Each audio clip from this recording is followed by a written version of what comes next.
പേപ്പറിലും ഒക്കെ യൂട്യൂബിലൊക്കെ ധാരാളം ഉണ്ടായിരുന്നു, ഫേസ്ബുക്കിലെല്ലാം. പക്ഷേ ഞങ്ങൾക്കത് മുൻകൂട്ടി ഇതിനെപ്പറ്റി ഞങ്ങൾ അറിഞ്ഞിരുന്നില്ല. ഞാനും എൻ്റെ ഭർത്താവും ഓണത്തിനേക്കാളും ഒരു 3 ദിവസം മുന്നേ, അതായത് വ്യാഴാഴ്ച രാവിലെ ഒരു 11 മണിയായപ്പോൾ ഒരു ഫോൺ വരികയാണ്. എൻ്റെ ഫോണിലേക്കാണ് വന്നത്.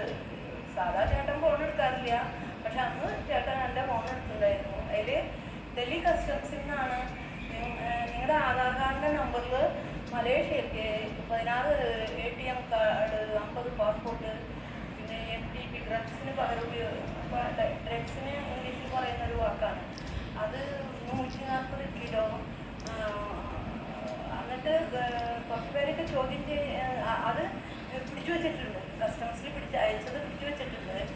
അപ്പോൾ കുറച്ച് പേരൊക്കെ സംശയം തോന്നിയിട്ട് കസ്റ്റഡിയിൽ എടുത്തിട്ടുണ്ട്.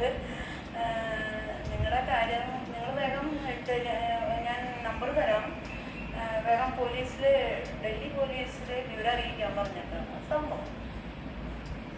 അങ്ങനെ അപ്പോൾ ആളുകൾക്ക് അയച്ച സാധനങ്ങളുടെ അത്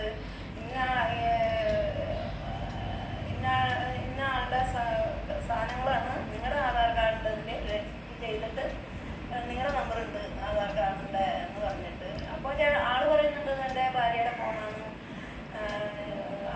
ഞങ്ങൾ മലേഷ്യയിലും ഡൽഹിയിലൊന്നും ഞങ്ങൾ പോയിട്ടില്ല, ഒന്നുമില്ല.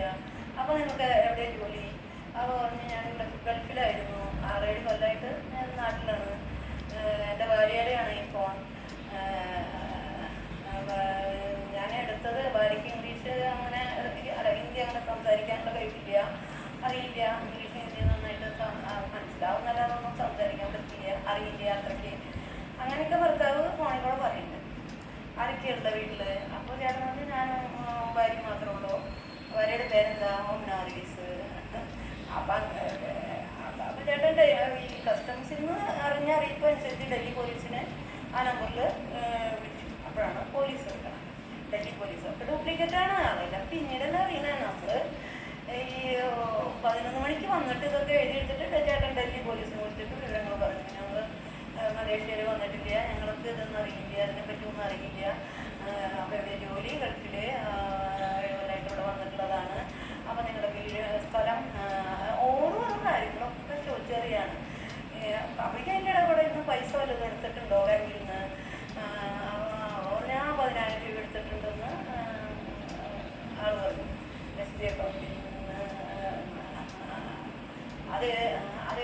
അതേതിനടുത്ത ഇന്ത്യൻ ബാങ്കിൽ നിന്ന്. അപ്പോൾ അതിൻ്റെ കാര്യങ്ങളൊന്നും പറഞ്ഞില്ല. നിങ്ങളുടെ പേരിൽ നിങ്ങൾക്ക് എന്തോരം പൈസ ഉണ്ട്, ഇന്ന് നിങ്ങളെ ഇതാക്കിയിട്ട് മാറ്റാനുള്ള ഒരു പരിപാടിക്കാണ് സംസാരിക്കുന്നത്. അതായത് ഈ കേസിൽ നിന്ന് 1 മണി 11:30 ഡൽഹി കസ്റ്റംസ്. 11:30 1 മണി 12:30 1 മണി തൊട്ട് 12:30 തൊട്ട് അതുവരെ ഡൽഹി കസ്റ്റംസിലത്തെ ആളുടെ എഴുതിയെടുക്കാൻ പറയും. ഓരോ കാര്യങ്ങൾ, അയച്ച സാധനങ്ങൾ, ആധാർ കാർഡിൻ്റെ രജിസ്ട്രേഷൻ, ഈ നമ്പറിൻ്റെ, എൻ്റെ ഫോൺ നമ്പറിൻ്റെ ആധാർ കാർഡ് രജിസ്ട്രേഷനിൽ രജിസ്റ്റർ ചെയ്ത് അയച്ചിട്ടുണ്ട്, അതിൽ നിങ്ങളുടെ നമ്പറുണ്ട്. ഈ അതൊക്കെ പറഞ്ഞ് അത് കഴിഞ്ഞിട്ടാണ് പോലീസിലേക്ക് ഫോൺ നമ്പർ തന്ന് പോലീസിനെ ഈ ചേട്ടൻ വിളിക്കുന്നത്. കുറച്ച് നാളെന്ന് പറയുന്നത് ഈ പേപ്പറിൽ ഇതൊക്കെ കൊടുക്കലും കാര്യങ്ങളൊക്കെ ആയിട്ട് അങ്ങനെ പോലീസ് ഒരു 12:30 തൊട്ട് സംസാരിച്ചു തുടങ്ങിയിട്ടുണ്ട്. അവരൊക്കെയുള്ള വീട്ടിൽ ഞാനും ഭാര്യയും മാത്രമേ ഉള്ളൂ.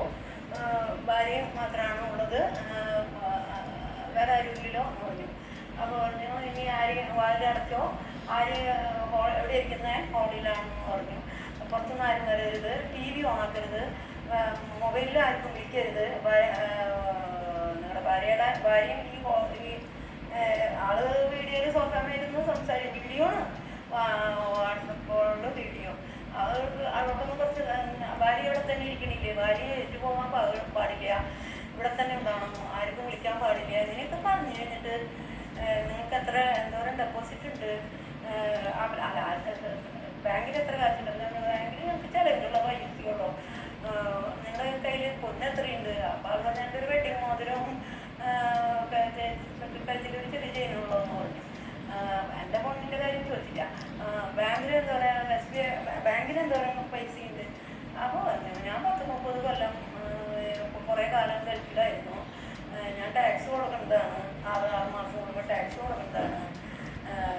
ഞാൻ അവസാനിപ്പിച്ച് വന്നതിന് ശേഷം എൻ്റെ ഡെപ്പോസിറ്റിനൊക്കെ ഞാൻ ടാക്സ് കൊടുക്കേണ്ടതാണ്. അപ്പോൾ ആ ഫിക്സഡ് ഡെപ്പോസിറ്റിൻ്റെ അപ്പം SBIയിലെ എന്തുണ്ട്, SBIക്ക് കൊടുക്കാം. SBI ഇല്ല, CBI. എല്ലാ ഓഫീസ് എല്ലാ സജ്ജീകരണം കണ്ടു കഴിഞ്ഞാൽ നമ്മൾ അത് അതിശയിച്ച് പോകും. ഇത്രയും വലിയ പണത്തട്ടിപ്പിന് ഇത്രയും വലിയ ഓഫീസ് എല്ലാ വക ടെക്നോളജി ഇങ്ങനെ അവർ CBIന് കൈമാറി വീഡിയോ.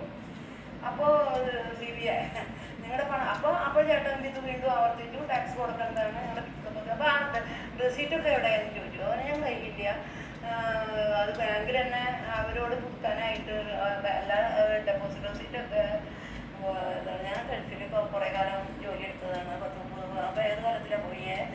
അപ്പോൾ